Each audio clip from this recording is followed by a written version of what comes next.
Okay, so it turns out that when you go to the Olympics, even as an American, you get health care, which some of them are finding really, really surprising.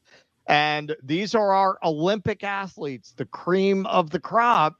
A lot of them apparently don't have access to dental services, pap smears, anything like that. And they're trying to get it all in while they're in the Olympic Village and have what most of the rest of the world has. Ariana Ramsey won an Olympic bronze medal with the U.S. women's rugby team here last week. A few days later, something almost as exciting happened. She got a pap smear for free. Like, what? She said in a post on TikTok describing her new discovery. The Olympic Village offers free healthcare. The United States, of course. God. The United States, of course, does not. So, in the days following her victory, Ramsey made appointments with the village gynecologist, dentist, and ophthalmologist. According to the Paris 2024 organizing committee, the village also offers cardiology, orthopedics, physiotherapy, psychology, podiatry, and of course, sports medicine, all at no cost to the athletes. Paralympic athletes will also have access to dermatology. So let's take a look at Ariana Ramsey's first video that got everyone very jealous about her access to healthcare. Also, not only in the village do we have free food, but we have free dental, free health care. I literally just got a pap smear for free, and I have a dentist appointment, and I exam next week. Like what? Wow. welcome to the rest of the world. All right, so Ramsey came to Paris as a rugby player. She's leaving as a healthcare influencer. More than 135,000 people have watched her initial TikTok, and another of the half dozen follow-up videos she has made has pulled in more than 570 views. That is fine with her. The more she thinks about it, the more frustrated she is that she's so astonished by the concept. Quote, "That's just America and their privatized healthcare system," she laments in an interview, adding, "I'll fight for universal healthcare." The idea has gone viral in France. American discovers healthcare. Quote, "A lot of people are kind of making a joke about it," she says, like, "Welcome to France." In fact, the Olympic Village has offered athletes and their delegations free healthcare since, ironically, the 1932 Los Angeles Games. But not many athletes know the option exists. The polyclinic is designed to handle as many as 700 patient visits per day. But Ramsey says many of the staffers there have thanked her for her videos because she is bringing awareness to the option. She says she has gotten DMs from other athletes expressing surprise, and a few people have recognized her in person and said that her videos encourage them to visit the clinic. A 2022 study by the Commonwealth Fund found that the U.S. is the only high-income country without universal health care. Many American athletes do have access to the United States Olympic and Paralympic Committee's health insurance policy, but their eligibility for the program is up to their sports governing body. And an independent commission appointed by Congress found that, quote, "Some of the most talented competitors under our flag go to sleep at night under the roof of a car or without sufficient food or adequate health insurance," unquote. That's part of the bootstrap training. That's part of the bootstrap training. Well, Tusker, I'm glad you're here for this because, this is something we can all agree on, and this is a point Keaton often makes. Hey, well, if you want to talk about the failings of communism, isn't this a failing of capitalism? Isn't this when your greatest athletes are sleeping in cars and your citizens don't have health insurance? Isn't that a failed system as well? Wouldn't you call that a failed system? When your teeth and your eyes and your lady parts aren't considered part of your body. Like that's also another weird thing, that the fact that dental and eye is separate from just health insurance. Well, yeah, with Medicare, you don't get dental, right? Mm-hmm. I never had dental insurance ever because my parents had a small like mom and pop jewelry business, and so they bought the health insurance plan, but the dental was separate. So I've been to a dentist, like I can count on one hand the number of times I've been to a dentist. Wow. I just happened to be very lucky. My teeth grew in straight. I didn't need braces or anything like that. They're relatively clean. So I just lucked out in that way. But yeah, no, we never had dental. And it's true. Like I have made this point. Like every person who starved to death in the Soviet Union, they say, well, under communism, look what happens. Okay, well, under capitalism, this is what happens. So be fair. If you're going to blame every death in the USSR on communism, then you got to start blaming these decrepit realities on the economic system that creates them. And this is a product of a capitalist healthcare system. There's absolutely no question about that. It's the only place in the world where this kind of shit happens because people cannot afford medicine. So let's finish this up. More than a quarter of U.S. athletes report earning less than $15,000 per year. Less than $15,000.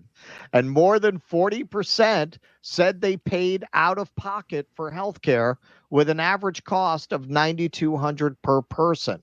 Only 16% said they'd been reimbursed. Because the U.S. is one of 3 countries whose elite athletes receive no government funding, athletes know that they need to find opportunities to build their brands to try to earn enough money to continue competing.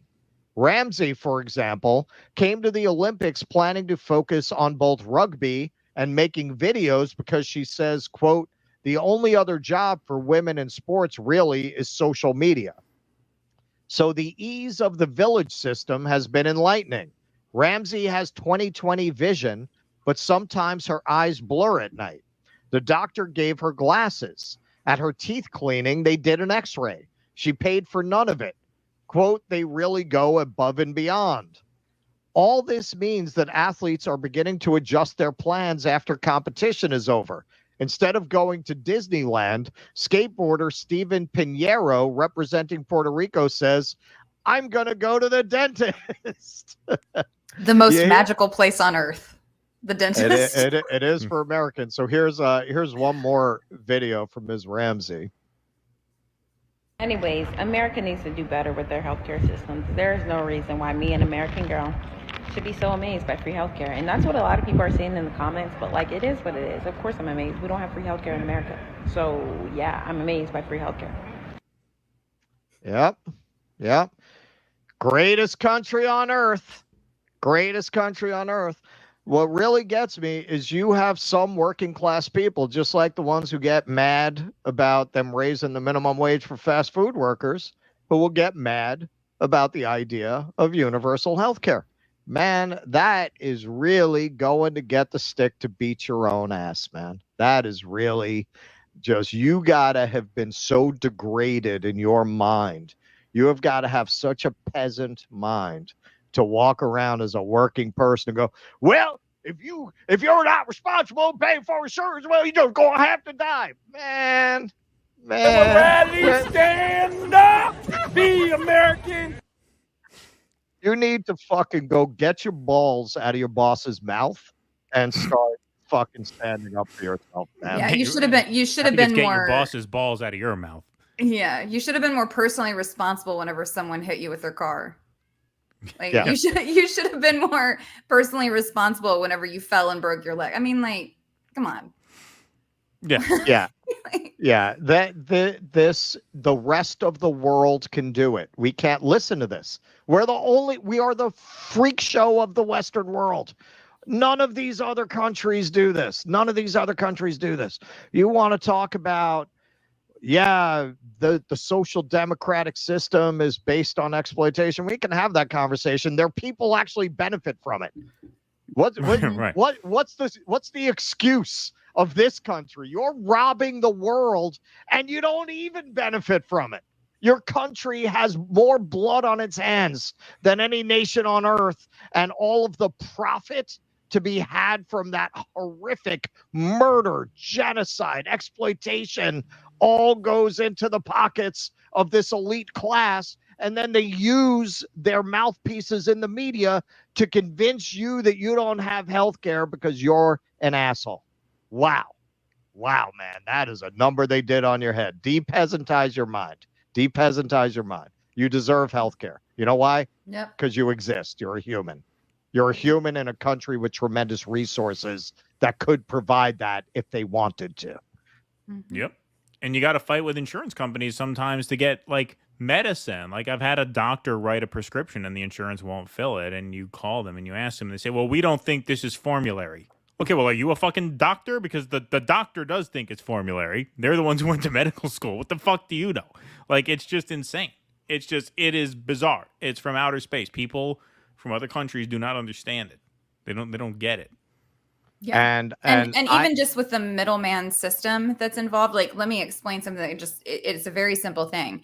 So many of these private insurance companies, before they allow you to get a medical procedure done, they want you to have what's called prior authorization. So they essentially want to sign off on whether or not they're going to pay for it. So one of the situations that I have in the cath lab that happens is people come in, they've got chest pain, they've got all this type of stuff. So the first thing that we do is we do the actual heart cath, where we take the images of your vessels and we determine if those vessels are open and if there was potentially you need a stent or anything like that to open those vessels.